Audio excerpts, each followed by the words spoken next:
Well, thank you everybody for coming. Sorry we're starting a little bit late. A few people are having trouble finding a place to park, but hopefully they'll come in without difficulty. I wanted to welcome you all today. My name is Myron Orfield. I'm a professor here at the law school and the director of the Institute on Metropolitan Opportunity. We're an institute dedicated to the study of local government in America's metropolitan areas. We're seeking to discover policies and practices that contribute to the greatest opportunity for the region's citizens, its neighborhoods, and its local governments. I think nothing enriches the law school community more and its students as much as interaction with public officials, public servants like you today. There's really nothing better for the law school and its curriculum and its relationships to the community. Interacting with you is very important for students to understand the effects of law and policies in the real world, both when the law is observed and when it isn't. I think that a lot of times students think when laws are passed, that's the end of things, and it's often just the beginning. We hope that today can be the first of many meetings, either that you undertake together as fully developed suburbs or that we can work with you on. We hope that we can talk more about policies and practices and in local government. Today we're just going to start a conversation, I think, and it's particularly apropos as the region is beginning the Met Council, and many members of the Met Council are here. Many members here are here today.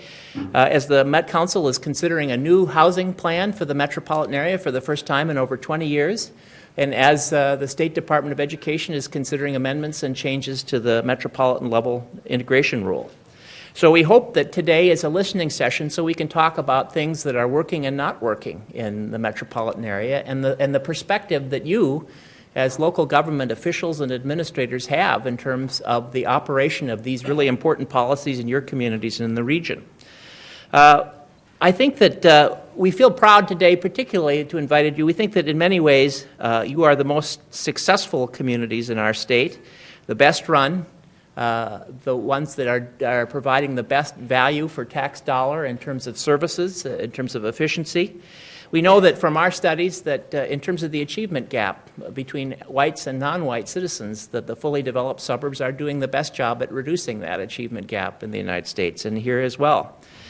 We know that you operate in a bipartisan political context with people with both parties, and that you have to compromise and know how to compromise.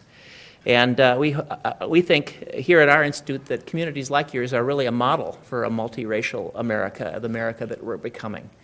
A community, you are places where people are welcome, where everyone is prospering, where government is done openly and fair, and that America, all of America, is coming together and doing a good job.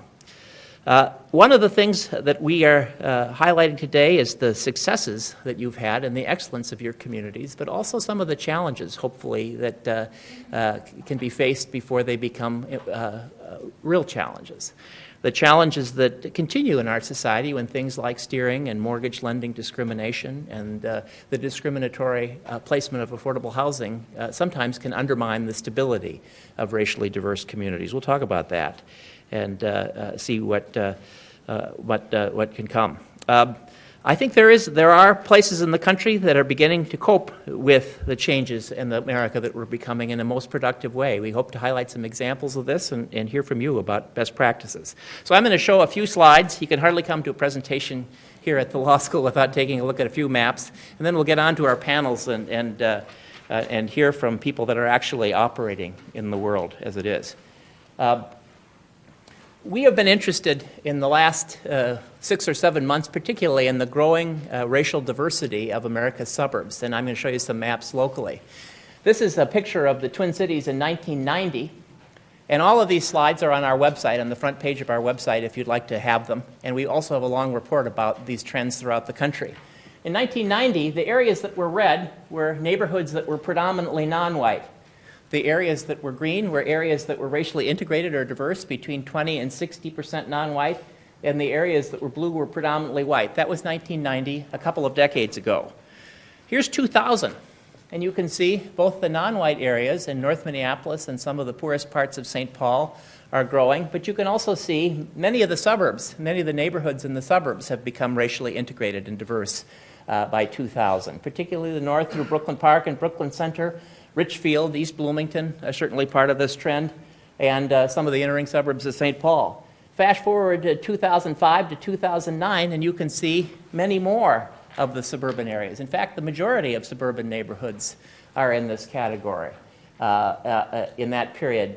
So the racial diversity is really part of the suburbs and the central cities as well. This is the most recent period, 2010. And we find in our studies that the most racially integrated parts of the United States are actually the suburbs of the 50 largest metropolitan areas. The central cities, many of their neighborhoods have become very white or very non-white. There's not as many integrated places anymore. The suburbs are often where people of different races are living together and prospering together. We're taking a look at metropolitan growth. And this map is a little bit hard to see, but if you look at it on the website, you'll see the MUSA line is a dark boundary right about here. The cities will know this better than the school districts. But this is the area that the Met Council designates that growth should occur. And this is a picture from 1990 to 2000 to show where growth was occurring. The areas that are orange and red were losing population. The areas that were light blue and dark blue were gaining. And you can see some really dark blue areas outside of the MUSA line, really growing fast. This is 1990 to 2000. Fast forward to 2000 to 2005 to 9, you can see even greater share of growth, population growth, is outside of the metropolitan urban service area. This is a statistic, and inside the metropolitan urban service area where we were attempting to concentrate growth, between 1990 and 2000, about 74% of total growth occurred inside the MUSA line and 26% outside. In the last decade, only 47% of household growth has occurred within the MUSA line and 53% outside. Partly this is a response to a policy in which the rules outside the MUSA line were dramatically weakened in the late 90s. The areas that were yellow were large areas that were opened up for 2-acre lot development in the middle of the Ventura administration, areas that had been before zoned 1 unit per 10. And less observance of the kinds of local low-density land use policies that the Met Council was so famous for over the years. Huge growth outside of MUSA.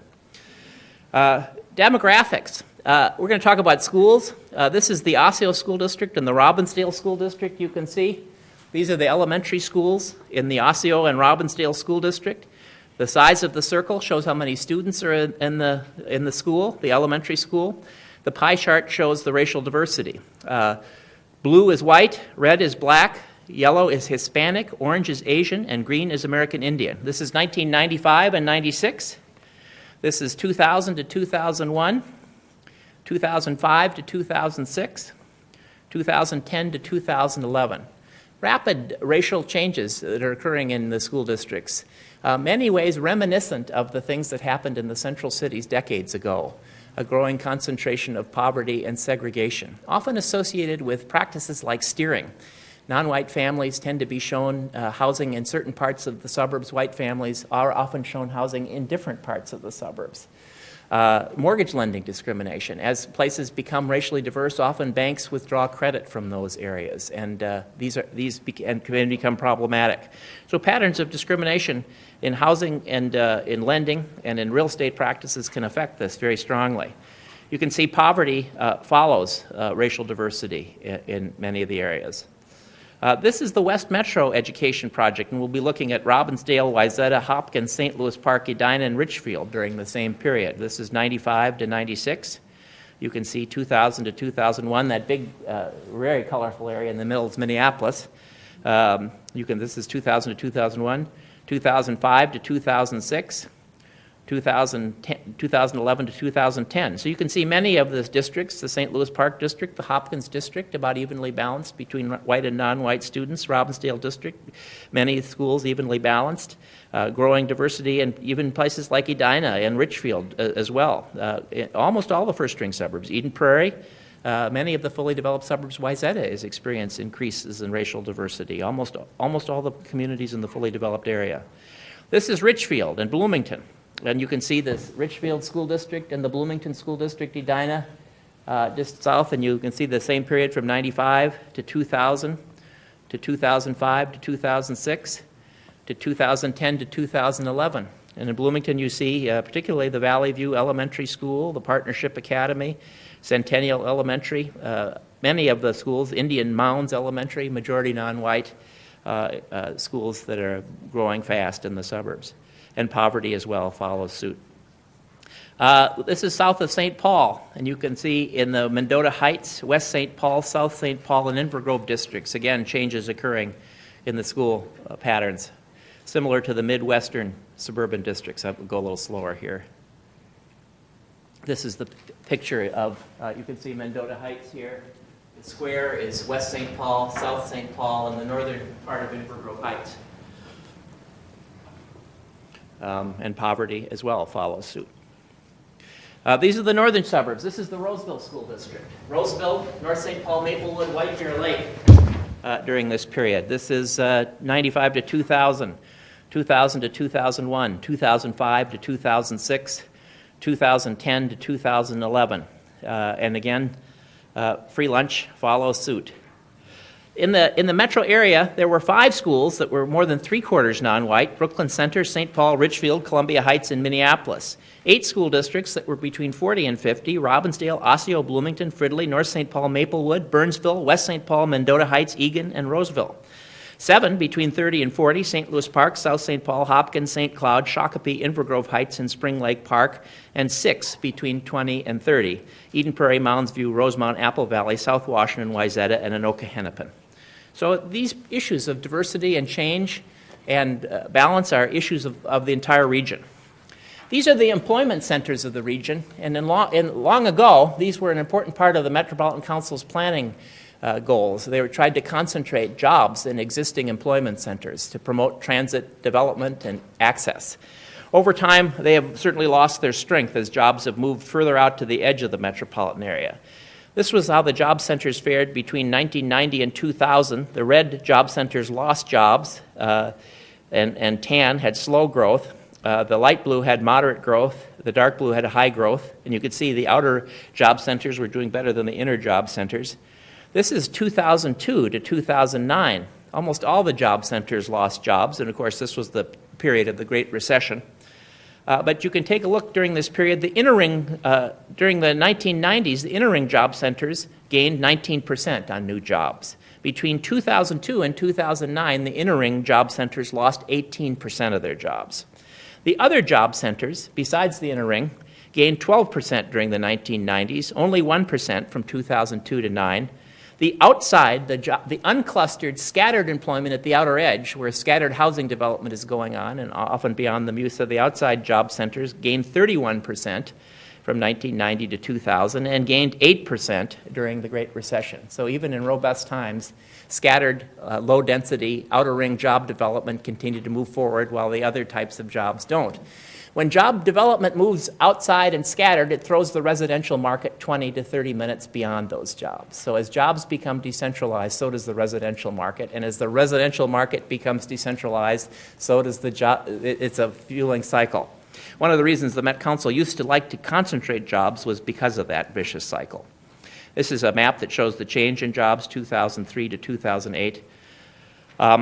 This is a map that shows and we're almost done with maps. I'm almost finished.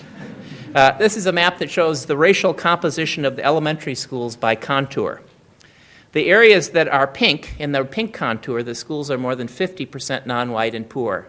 The areas in the blue contour are between 30 and 50% non-white, and in that kind of range in poverty. The areas that are white on the outside are areas that are less than 30% non-white and often less than 30% poor. So you can see the red areas, which are Minneapolis and some of the inner ring suburbs to the north and south, are above 50% non-white. Most of the first ring suburbs are in that blue contour between 30 and 50, and then the outer edges are less than 30.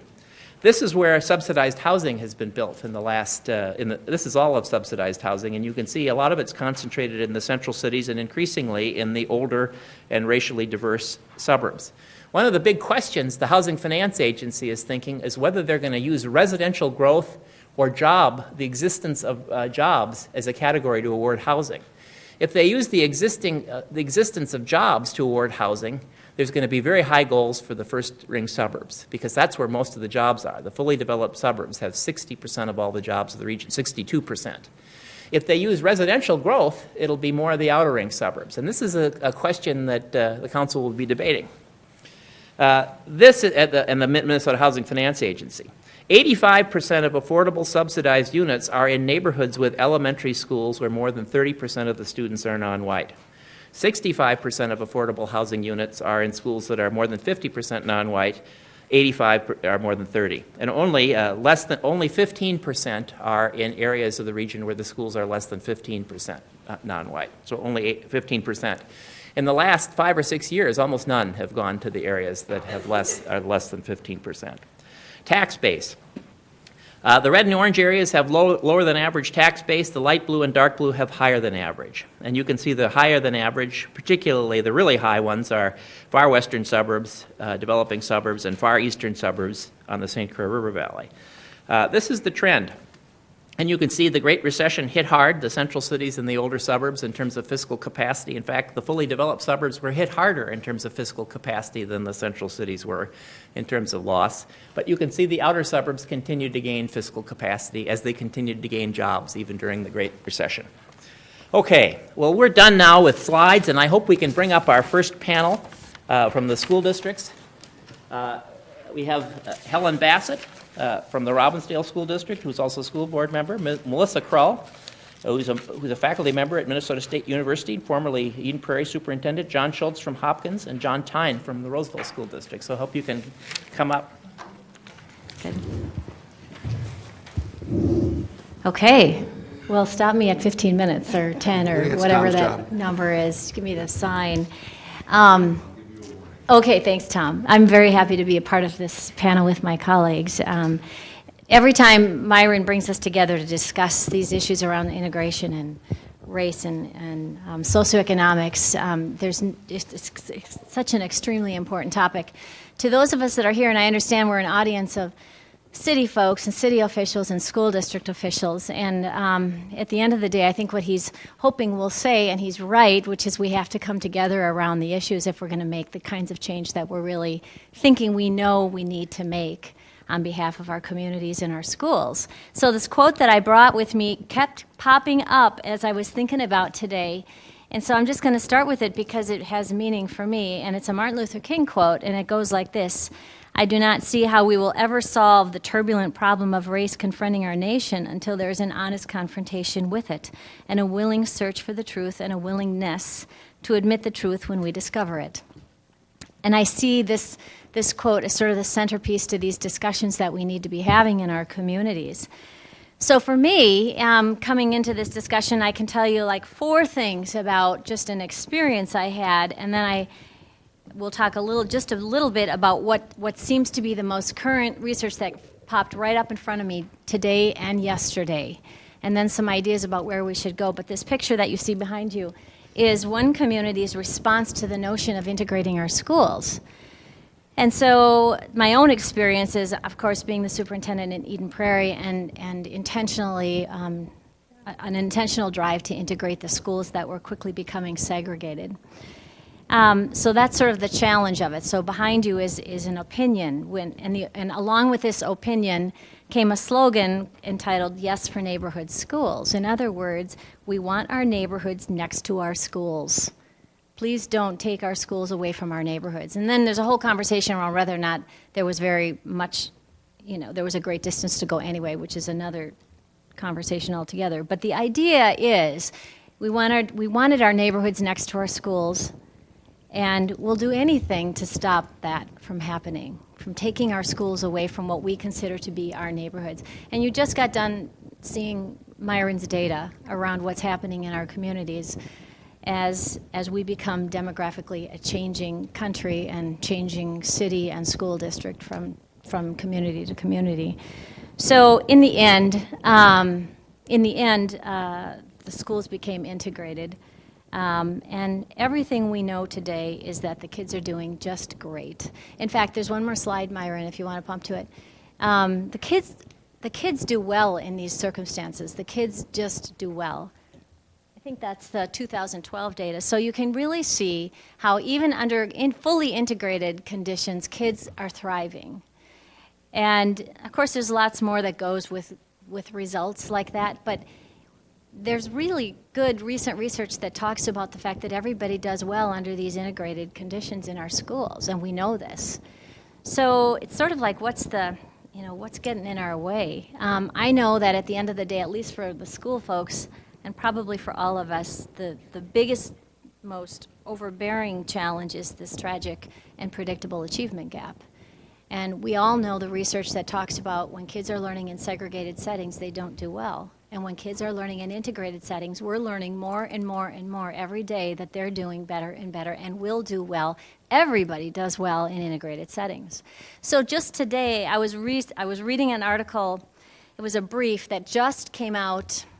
I believe it just came out yesterday.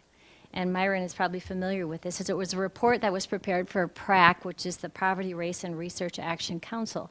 And the question they were trying to answer was, do research-assisted households have access to high-performing public schools? So can they have access, and does it work? And so the whole piece talks about, when households are given federal vouchers, for example, does it work? Does it work when we help, and can they find them? And a really exhaustive piece of research was done here, and a study was done of all of these neighborhoods around the country, and what they found at the end of the day, in fact, I think I should just read it to you. The analysis pushed the question a step further and probed whether housing assistance has the potential to break the cycle of poverty through breaking the link between poor households and low-performing schools. Unfortunately, we find that this does not generally appear to be the case.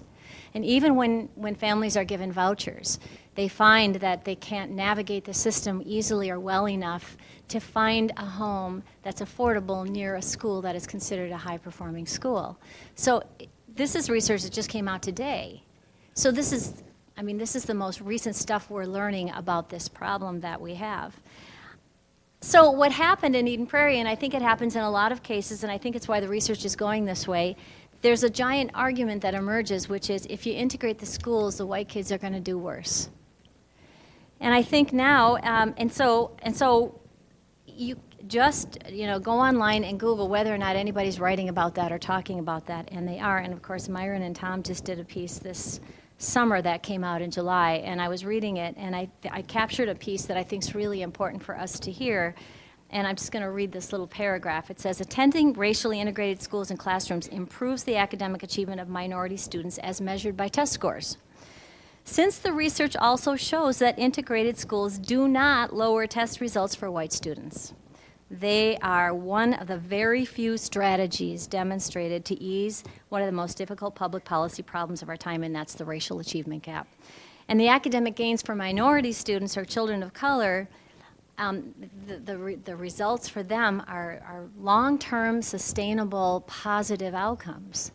And two that I think are important, they report, is that that when kids are in integrated settings, kids of color will complete more years of education, and higher ed college attendance rates go up.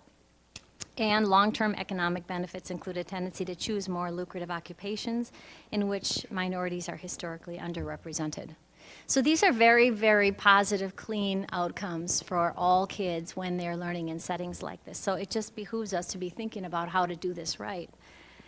And so then today, this morning, a brand new report comes out, and this one is also reported through PRAC, through the National Coalition for School Diversity.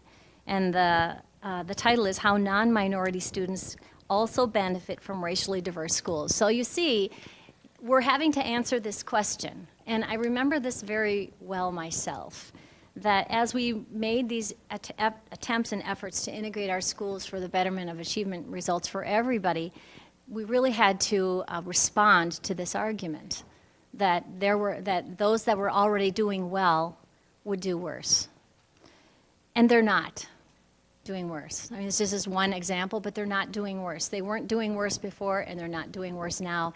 In fact, this particular article talks about the fact that, in fact, white kids are actually going to do as well, if not better, under these conditions. And so I just want to read a little excerpt from this piece. She talks about the white graduates of the diverse elementary and secondary school experience has long-lasting benefits. She talks about the fact that it can extend across generations, and it contributes to the healthy functioning of a democratic society. And she says one of the most important benefits for white students attending diverse K-12 educational settings is that such experiences tend to have perpetuating effects later in life. And in other words, the white graduates of the diverse schools often seek out diverse colleges, work environments, neighborhoods, and the cycle then spans generations. And since living in a diverse neighborhood often means that the children of the white graduates will then attend a diverse school setting, white graduates of integrated schools are more likely to report an increased sense of civic engagement. And it goes on. But that's the more recent, those are the more recent reports that we're reading because we're having to answer this question because it seems to be a serious roadblock in us getting this work done and finding ways to create integrated learning settings because we know all kids will do better if they do, but not everyone believes this. Yesterday in the Star Tribune, they looked at enrollment and they looked at what's happening. You might have seen that story. And what was clear is that even whether your enrollment is stable or very subtly declining or subtly growing, and there's not a lot of either, what is constant is the fact that the percentage of minority students in our district is growing. That's what's changing. And I know this is probably not new to us here, but we have to keep reading this and reminding ourselves that that is the nature of this country. And that's what's happening in the school districts right around us here in Minnesota, in this metropolitan area. So the last and most important question I think that Myron wants us to get to really is, so what do you do about this? And the thing that's so, I think, brilliant about today is that school officials and city officials are here together, and I'm really sure that this whole notion of housing policy and school policy has to align, and I know there's been lots of research done and writing about this, but I think when school districts or cities are willing to step into this discussion, like really step into it, not just to say it, but to act by stepping into it and looking at those housing plans and affordable housing plans in particular, and creating ways for families who need assistance to find high-performing schools is quite important. And I would like to see us as a state, in terms of rule and policy, create systems of reward or systems of incentive for communities, whether it's school or city officials, those who partner up and team up and step into it together. I mean, I really think that's how it's going to happen, and there should be some incentive on our part, whether it's integration funding or otherwise. Dedicate and focus those funds toward districts that are really going to go after it, because you can bet that there will be resistance around it, and that is one of the reasons I think many communities sort of slow down these efforts or avoid them, because the resistance is tremendous. And it's the very thing that we need to go after if we really want to see these changes, not only in our communities, but in our schools. And I think I'll just stop at that point. That's probably about 15 minutes, so thank you so much. And so thank you for listening. It's a pleasure to talk about it, and I'm really quite supportive of your work, Myron, so thank you. Well, I'm live? Good. Well, there's good news and bad news, and the good news is that I had enough trust in Myron, so when I got the email or call that said, Helen would be part of a panel, I said, sure. And then I don't think we talked again. We might have talked by each other or past each other, but we didn't really have the opportunity. So the good news for you is that I didn't prepare a PowerPoint because I wasn't sure about the context. And the other good news for me and you is that I've been in the midst of a campaign, and happily I just won re-election to the school board that I serve on. And so, yeah. And so having done that, I feel like that's my disclaimer for being unorganized, and it's a pretty good one, But in any event, when I thought about this, as I've been continuing to think about it since I arrived here today, and when I saw the title and realized what the conversation was going to be about, I've been doing some subliminal thinking. And so some thoughts have emerged, and so I'm real glad about that, not having the preparation that I normally would have. Working for the state, you always have PowerPoints, and I'm a PowerPoint woman. So I don't have one today, but I can speak from my heart. And so the kinds of things that I thought about was the importance of this conversation. And managing change is everybody's job, not just the school district's job.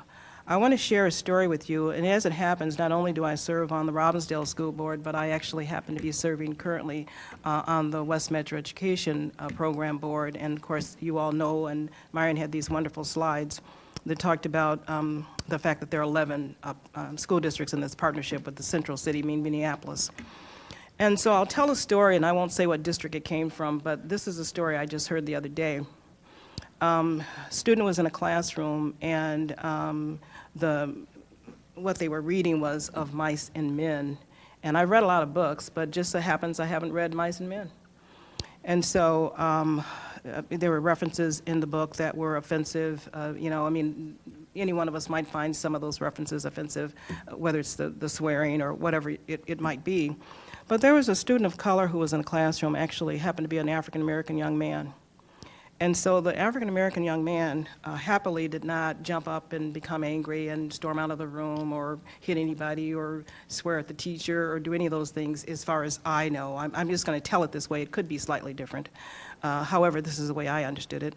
But the teacher then took offense because the student took offense, because the person was using, we'll call it the N-word, and said it over and over and over again. And the student, I guess, couldn't take it and asked the staff person to not do that anymore.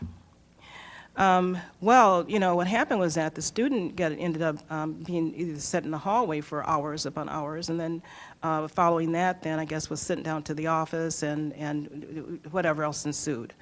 I think the point I want to make here is that the kinds of things that Melissa and the other learned people are going to talk about here are important, and I'm sure they'll hit on points that I've not hit on. And that's not why I don't think that's why I'm here, you know, and so that's okay with me. I have my little chart because one of the first things I did is I kind of looked at, well, how have we changed in Robbinsdale? And of course, when my daughter was in school, it's been about a little over about 10 years ago now. We've changed in that now it was about 23% kids of color at that time, and now it's about 50% of kids of color in our school district, and that's a big sea change, you know. I looked at some of the information from the member districts that in the WEMEP collaborative, and it was very telling that in all of those, the kinds of numbers, because I really wanted to look at what's that kindergarten class look like. So looking at the kindergarten class, you know, in Minneapolis, and these numbers come from, you know, I have a lot of trust in where the numbers come from because they come from the Department of Education, and they also come from our own Dennis Beekman, who's our Director of Technology. And happily, they were able to help me as I was winding down my campaign. But in Minneapolis, we've got 54.79% kindergarten kids of color. We've got in Eden Prairie, 34.76. In Richville, the number is 66.66. Wayzata, 28.89. That was one that raised my eyebrows. St. Louis Park, 39.97, and you get the message. The fact is that these kindergarten classes that are coming through are more and more and more diverse. So what does that mean to somebody like me who is a local leader on a school board? And it means a lot of different kinds of things. It means that after 10 years, I would have enough passion to decide that there was still some work for me to do. And I don't mind telling you, I'm tired. But there is still work to do. And as I started out by these comments by saying that it's everybody's job, it's everybody's job.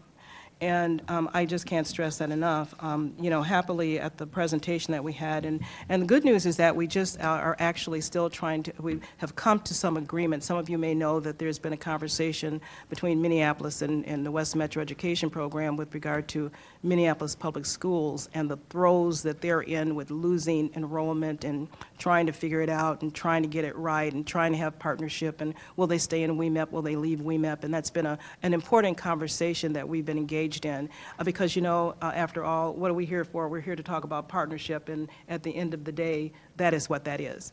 It's partnership. So we've been working at it quite hard, and happily last night there was some give here, some take there. There will continue to be give and take as we work toward trying to figure it out, but the bottom line is that we found a way to keep it together. Now that's important. Another thing and I only mention that because, of course, I was at the WEMEP board meeting last night, and one of the things that we had was a report from the Elite Academy. And in terms of the Elite Academy, one of the things that was talked about was that students of color comprise 40% of students in the public schools across this nation. That's not untrue here. And the teachers of color represent only 3% of the total teacher pool. Now, I think that conversations like this are important because when we talk about housing patterns and we talk about where the housing is, you get a kind of schism if people don't get to rub elbows or get to know each other before they come to a place where there's a critical discussion. Now, as long as everything's going okay, things can be okay. But when a critical discussion comes up, if there haven't been any opportunities for people to know people who are not like them, there's trouble. There's the potential for trouble. Doesn't always happen, but is it more likely? Well, absolutely it is. You know, and so I think it's critically important that you're having this conversation. And you know, because of course I can blame everything for a long time on running for school board, so I haven't read this book yet. But it's a book that I intend to read. And as I've thumbed through it, something that came through with me is this quote here. And it's the conclusion that Dennis Cheesebro comes up with as he talks about his various chapters, and I like this a lot because it talks about intentional choice. Here I summarize my learning about developing partnership, capacity with individuals, groups, and organizations, both the benefits and the challenges. I offer tips for those exploring the possibility of partnership. I guess the main thing that I want to say today is that the partnership is 360 degrees. It's the cities doing what they can to support housing that reduces the barriers that people have in just getting to know who each other is. We have to have a counter narrative in this country because the narrative that I'm hearing at my age about states wanting to succeed, now let's just take apart their political, if there are people who have political ideology that is different than the current presidents, let's take that out of it because I mean, people are allowed to have that. I mean, I can have a different opinion than you, Tom, and that's okay.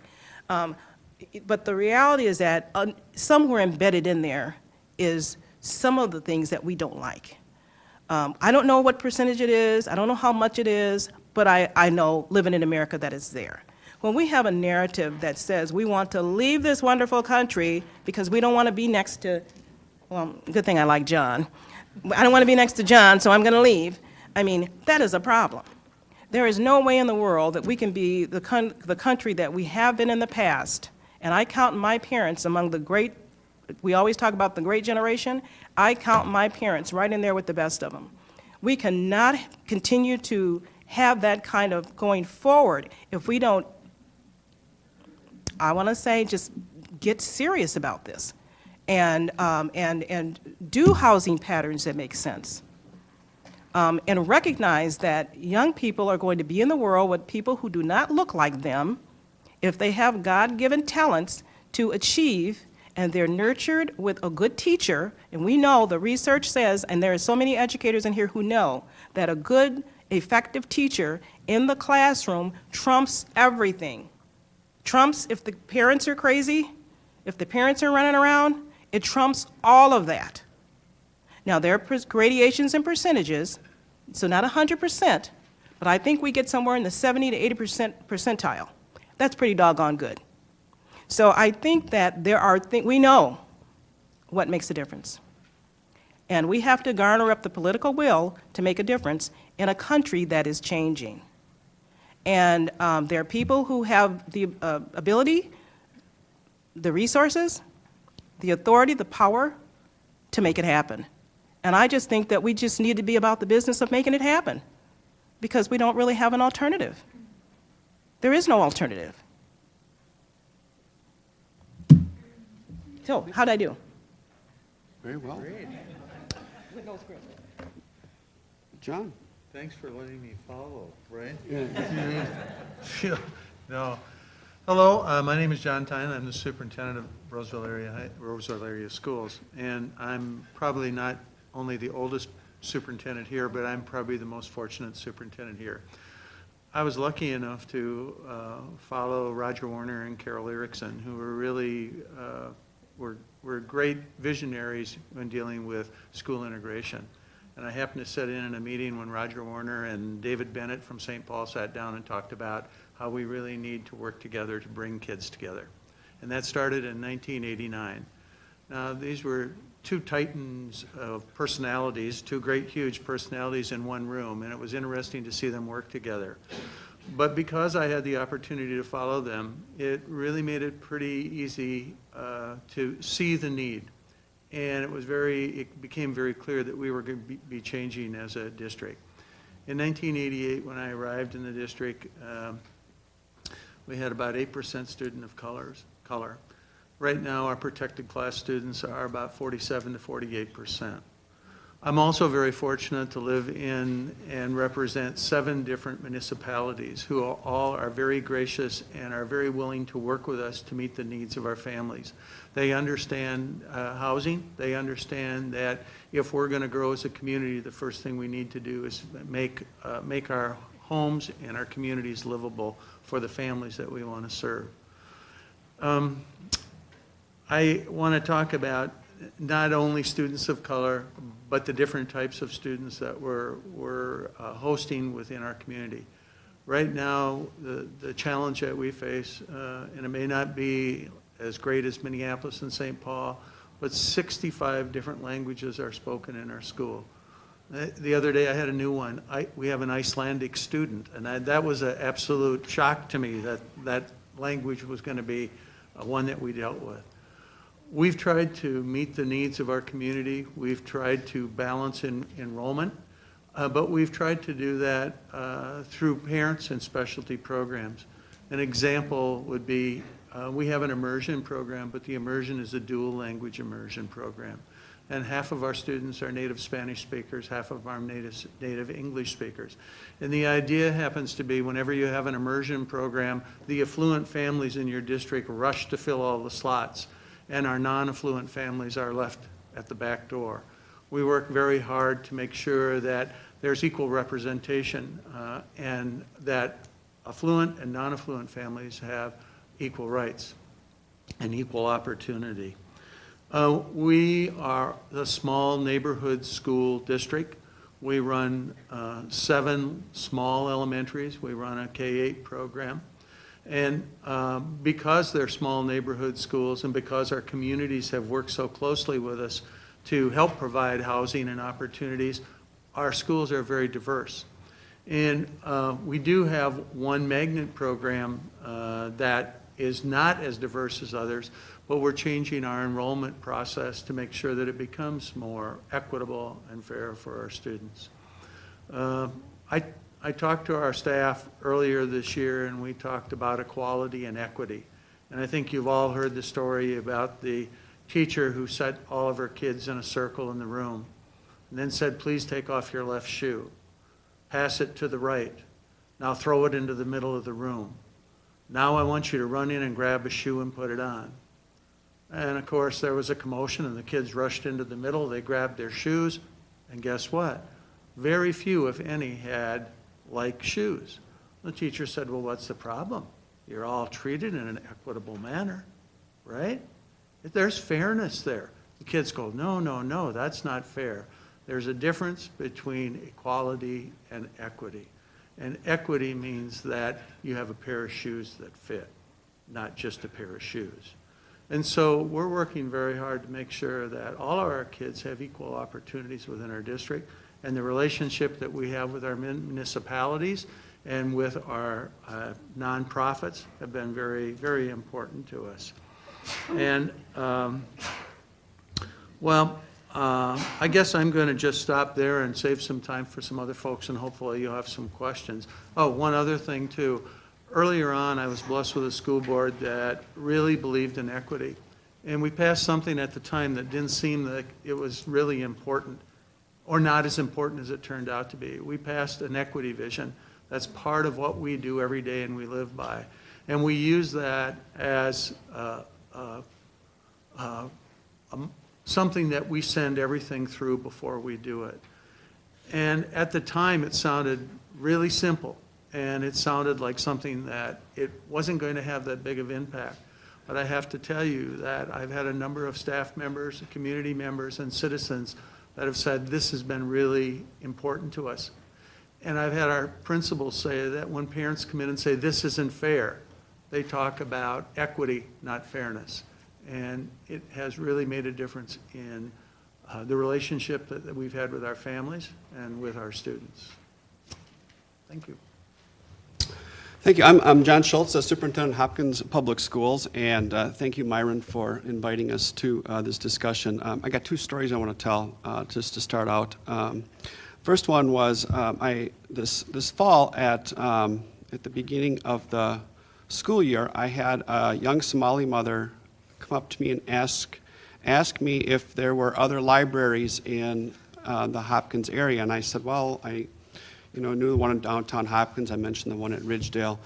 And she says, because the lines are too long at Hopkins for our families to get access to the computers. And I said, what do you use the computers for? What do you use? What's for my child to finish their schoolwork? And that story has haunted me to this day, that we have families that are not supported or know or have the access to the technology that maybe other families in the system have. So that is a theme that is running in my mind as I work. The other one is a story of a mother who and father who told a story publicly about the fact that because her child in fourth grade became friends with a Hispanic-speaking family, that child began to learn Spanish, and as a senior in high school is now working in Peru translating for a company. And they said if it wasn't for the diversity of the Hopkins Public Schools, that child wouldn't have had that experience. Those two stories really reflect, I think, what is happening to our public. And we in education get hung up with a lot of words like integration and segregation and desegregation. But we are serving a public that looks very different than what I served when I first started teaching. I started also in 1988. How come you look so much better? I don't know. And Hopkins was about 3% kids of color. Hopkins is now 41% students of color. We are 38% free and reduced lunch, and 11% of our students are English language learners. And as we talk as leaders in the district, we are here to serve any child, any student, any learner, and meet where they are and meet their needs. And when a student comes into the Hopkins culture, as you know, every school has a culture. And we have had to make some changes because our public has changed. We have had to figure out multiple ways of communicating with families. We have learned that all parents, despite their culture and their background, love and want the best for their children, and they still maintain high expectations for us. I mentioned the access to knowledge, libraries, school support. Technology is different for every family. So when we do our work in advanced technology for our students with our iPad devices or with our computers or with our flipped classrooms, one of the things we always stop and do now is look at who our students are to make sure they have that access. Because we do recognize the opportunity gaps that lie in the system and that lie within families. Parents and community members are also seeking opportunities for their children to be in classrooms that mirror the look of the world. I heard a great line the other day: how can you have a world-class education if you're not looking at people who are going to be in the world that look like the world? And I believe there's a lot of truth to that. The other thing we've worked on in Hopkins is ensuring that our coursework is not tailored to a narrow range of students. We have make sure that academic rigor is available to all students. And that has come with a lot of debate and discussion for students to get access to AP courses without prerequisites. Because sometimes those prerequisites tend to funnel a certain kid, predominantly a white affluent kid, into a program. The other piece that is exciting to me is that our data is becoming better. I believe it's becoming better across all schools. to isolate resources so that we can intervene early in a child's life. This is especially true, I believe, of the mobile populations that our school districts are experiencing.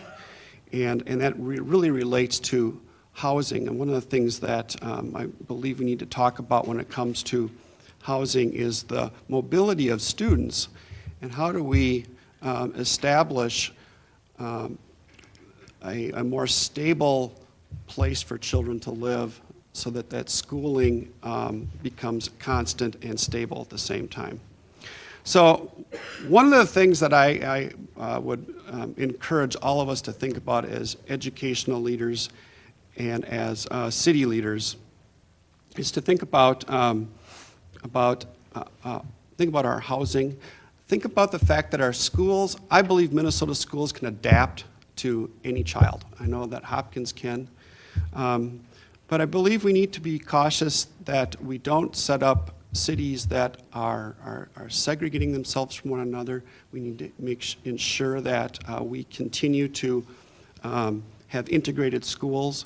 I believe the partnerships between schools and cities and municipalities and that communication is critical in serving our population. I just want to recognize Ms. Patty Acom. She's shaking her head. Parent in the district, but also city council member from Minnetonka, and her friend Emily Wallace-Jackson. Our parents, they're my groupies. They follow me around when I speak. But I have to say that Hopkins, Minnetonka, Golden Valley, we meet with them and talk about the housing patterns and what's happening and how can we best serve the cities and the schools that we're talking to one another and address that question that Somali mother had about libraries. I also believe that schools need to become more community-focused and become more accessible to its community. We have a lot of wonderful equipment that sits in our schools that we close down at 6 o'clock every day, and there's an awful lot of resource there that we can tap into as we begin to look at building communities. So as I close, I really believe suburban schools are ready to work with integrated populations. We are integrated. We are having success. How do we link housing policy to education policy? How do we look at an enrollment differently as a state? Enrollment plays a big part of it, runs the money in the school system, but it also runs the placement of the kids. And I believe we have a responsibility to ensure that our students and communities have all the opportunities to interact with as many people in our culture as possible.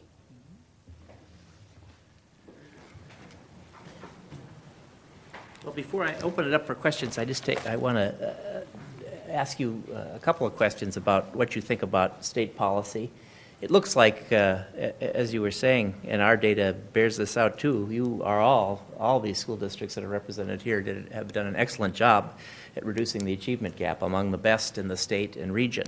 What can the state do, the State Department of Education or the Met Council do to help you to be able to continue to do your job so well? Are there policies that they should be undertaking? I heard a little bit of a mention about integration aid. Everyone seemed to mention housing a little bit. As going forward, you guys are doing so well. What can the state and the region do to help you continue to do so well, and your predecessors, your successors? I'm sorry to say, your predecessors or your successors. How can they be assured that they're going to be able to do as well as you have done?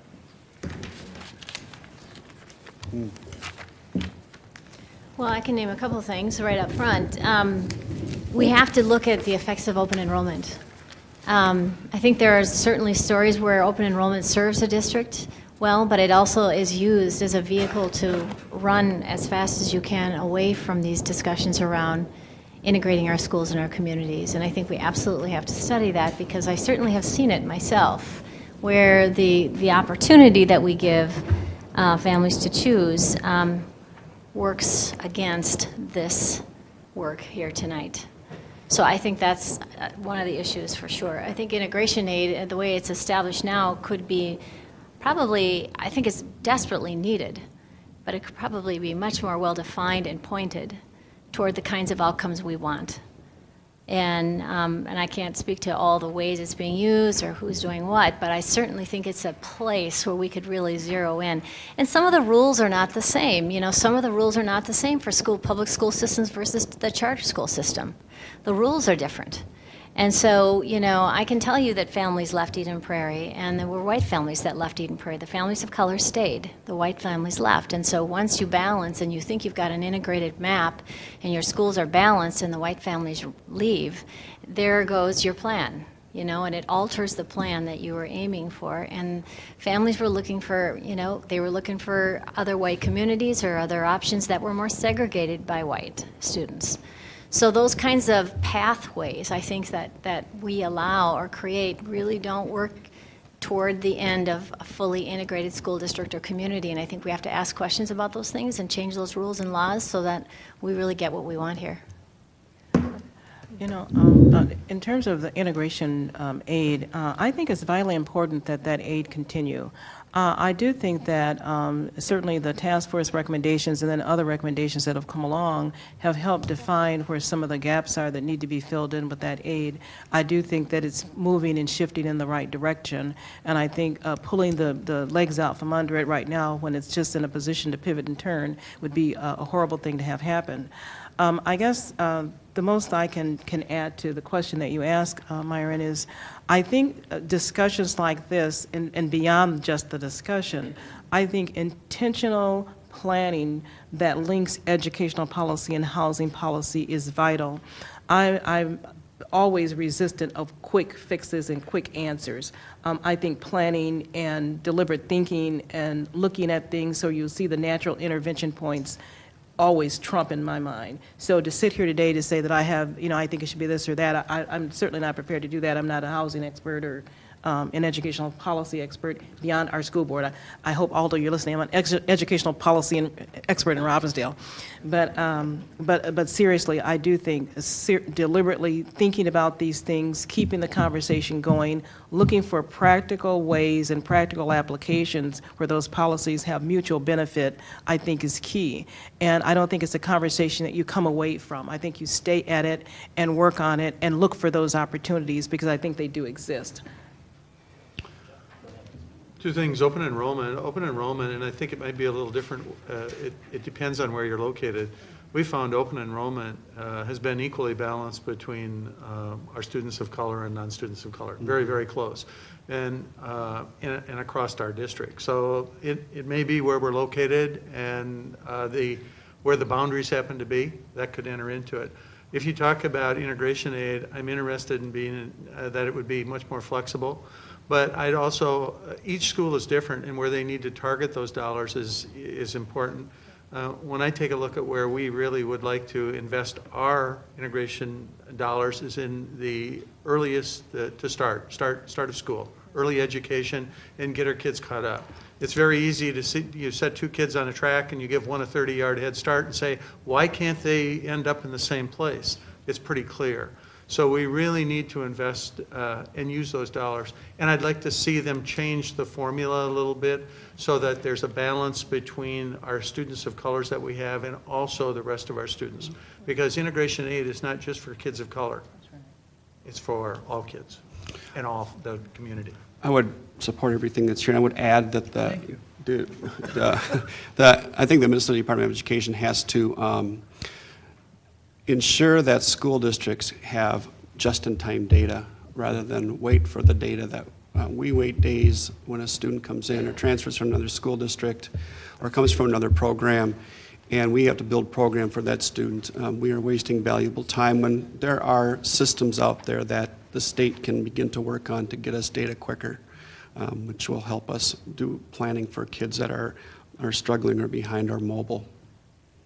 I do think we have the right, my personal opinion, we have the right commissioner at the right time. Yes. With the right viewpoint from my point of view. Yes. I'd like to open it up for questions. People like to comment or ask some questions to the panel. So I would like Tim, to why don't you identify yourself, Tim? Tim Thompson with the Housing Preservation Project. I'd like to explore this link between education policy and housing policy a little further. I realize none of you are housing policy experts, but I'm curious about what changes in housing patterns in your communities, if any, would make your job easier. I'll stay right up front. Stability is the most important thing for families. If we have a kid that has stable housing, clean housing, safe housing, we're going to do a good job with that student. I look at the schools that are represented here. I would trust my children with any of them. The secret is having the time to work with the students and give them the consistency that they need and the safety. We can't have kids bouncing around from school to school. And there are some kids that are going to 4 and 5 different schools in 1 year. And it's like going to 4 or 5 different jobs in 1 year. So I'm not a housing expert. I think one of the things that Tim could correct me if I'm wrong, he's wondering, is the housing policy outside of your community, the things that the newer suburbs are doing in terms of affordable housing, does that have any impact on your stability, the outer ring suburbs, if they're building affordable housing or not? I don't know about that, but I think you mentioned this notion of is it citing new housing where the jobs are, Yeah. or housing, say that again. Yeah, if the housing is prioritized in terms of where the jobs are, the new affordable housing, a lot of it will be built in the first ring suburbs. If the housing is prioritized where the schools are lower poverty, or where housing growth is, it'll be more likely to be built in the outer suburbs. Now, one question is it more important in the older suburbs where the poor people are increasingly are, or is it important to have it in newer suburbs too, where I think these are the kinds of questions I think we're talking about. Well, I think one of the things I think is that we're quite good at being able to parse things and come up with formulas that do some weighting and balancing. So I think those kinds of questions about what the correct balance is, outstate versus in-state, I think those things can be figured out by people really smart with, who can do that. But I do think that this notion of fully developed suburbs and having jobs in those suburbs and coming to those suburbs, particularly when we have energy policy and other kinds of things that really call into question the wisdom of continuing to build outward and outward and outward without the appropriate infrastructure. And then, of course, because we feel bad, we want to make sure they have infrastructure, so we put resources there so they have infrastructure. But in the meantime, our central cities are falling into decay. And so I think that's critical, and I think it's very important. And I would like to see housing policy that really looks at where those jobs are, and if they're in the first ring suburban communities, and I think that's a very important consideration that I would support. And I wonder, in the 7 communities in Hopkins, we have, numbers are as high as 70% of the residents do not have school-age children, and might be as high as 80%. And what does that mean for those communities? I don't blame those individuals for not leaving, because they're wonderful communities, but at some point they're going to turn over. And I don't know what that means. What does that mean for the infrastructure within those cities if the investment is made outside of that next ring of suburbs? Should that investment be made into the current suburbs that are there? And because I don't know enough about the population trends of who would move in once those individuals move on, is a question that I have. And what impact does that have on schools as far as which families would be moving into those homes? Right. One of the things that in fact, my former city manager colleague of mine, Scott Neal, and I used to work on city manager superintendent planning together and talking about these things together, by the way, is a great way to get to the center of the question you're asking. But I remember that, I guess to your question about the newer suburbs, if there's one thing that it would be, if you follow the patterns that you put before us, and you're starting to plan where you're going with your new school development and your center of your city and your affordable housing, your transportation, what I know in our conversations is that if you look at all those parts together and you can get out in front of the population, you address a need rather than work hard to repair it later. And so in my community, the planning was done. The school district was fully developed. The families were there, and the affordable housing was established. And there was this imbalance, of course, and so we were doing our best to find ways to create neighborhoods around schools that also were integrated. And we knew also, and Scott would talk about this with me, and that affordable housing was oftentimes linked to not only where jobs were, but accessibility and transportation options and choices. So if there's a way for folks to come together, school and city planning people, prior to the sort of the entrance of new families and kids, and can think about transportation, jobs, center of the city, and school building development and affordable housing, that's, I mean, of course, that's the perfect plan for somebody to take on, I would guess. Other questions? Go ahead. It may not be specific to Myron's research or the housing policy issues, but I'm curious on this notion of cultural competence.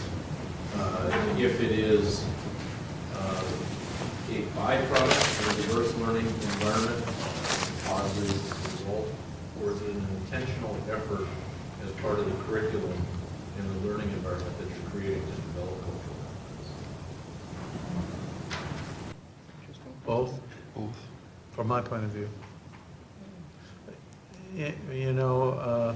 Housing and the blessing of immigration has been such a gift to our district and has enriched our community so much. Our kids are so blessed when they leave our district and go elsewhere within the country. I think they have an advantage over communities that are without the diversity and richness that we have. So cultural competence, that's a byproduct of just the environment, but also it's something that we're very aware of. And with the equity vision, and this doesn't start with the superintendent, it starts with the community and the school board. And our cities are very in tune to this too. We're very blessed to have cities that are very actively involved, very welcoming. That relationship that we talked about is just so key and so important. We always feel like we're the first call they make when they want to do something, and that's so important. And our families know it too. It's echoed in the Hopkins district, almost identical. Answered the same, it would answer it the same way. We're finding that when you, the best training for that is just the interaction of the cultures within the schools. You have a choice of having an interaction with the individuals in the schools or training them about the cultures. And we're learning that interaction with the people that are in the schools, you learn a lot more and build that relationship a lot faster. So I think it's both. I would agree. I would agree with everything that's been said. And it's vitally important that students have that opportunity to build that cultural competence. And it is both ways. It's the environment that's around you, and it's also the deliberate opportunity that's placed before young people to actually build those competencies. And I might add to the staff as well, because when you have a staff that hasn't had the opportunity, for whatever reason, to really interact with many students of different cultures, and now that's really coming upon them quite fast. And if you have a mid-career teacher who's like been teaching for 10 to 15 years, and they've experienced this change firsthand, we can talk about it here in a kind of an educational setting, but we're not in the classroom in front of those students who may be coming from a war-torn country, or who may be living in a war-torn neighborhood where they're shooting all the time. I mean, there's all these things that kids are facing, and I think cultural competency is key to helping get past some of those barriers. And so I think it's an excellent question. It's very important. And of course, we take it very seriously at WEMET and the other integration districts, because it's very intentionally on the minds of the staff, the administration, of the board, of the collaborative that's come together to really foster that. Is it perfect? No, but it's trying to get there, and I think raising the question is vitally important, and it all goes into this housing policy, and actually it kind of fits into the few comments I had to make. That's what they were about, is people learning how to get along and work together to the benefit of everybody. So. Good question. Yeah, Kurt Bagger, City of Brooklyn Center. Oh, sorry. Yeah, And, I'm sorry. Yeah, go ahead. And I'm a little bit perplexed, actually, about the conversation. But to make my point, the question that I need to ask is, because I looked at the chart at the very beginning and I saw that over time, there's been some improvement in terms of reducing the achievement gap. But it's a really big gap. Okay? And so, is it more important to eliminate that gap, or is that less important than fostering the benefits associated with having integrated schools? And I know it's great to try to do both, but what should be our primary focus? And I ask that because at the bottom line, isn't a lot of the issue related to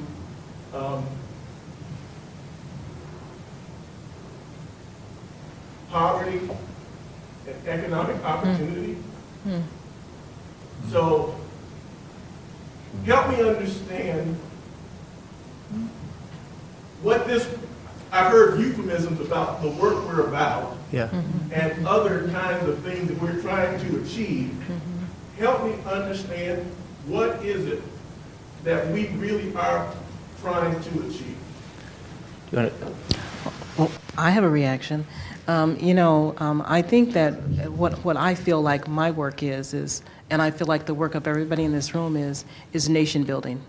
That's the work I think we're doing, is nation building. The bottom line is that the fact of the matter is that when we're teaching these children and they're learning in school, they're learning so they can take their place in the world.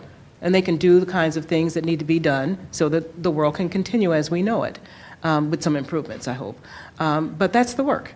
And so the work is not done in a silo where you do this here, then you do this here, then we'll do this over here, and we'll just hope that it all comes together and it all works.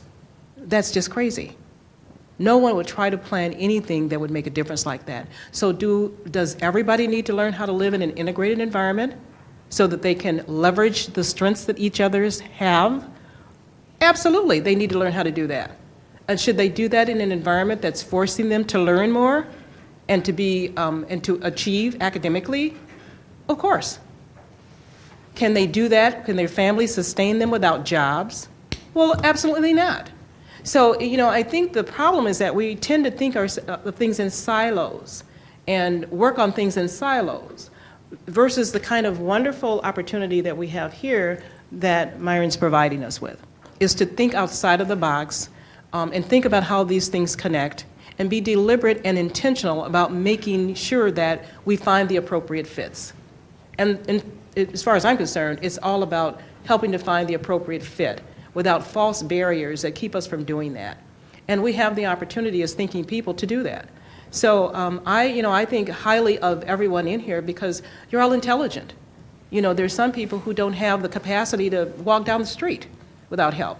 And that's not the case here. There are very bright people in Minnesota. They have a history that can be built on of having achieved and overcoming, and I think we can do this too.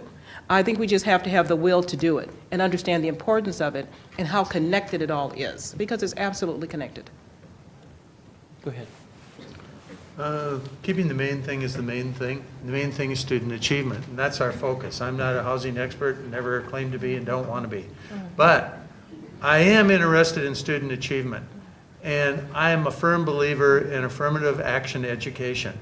And race is a factor. And if we think that poverty is the only thing, we're badly mistaken. And our kids of color are going to be successful. And they can be successful. But we need to work at it.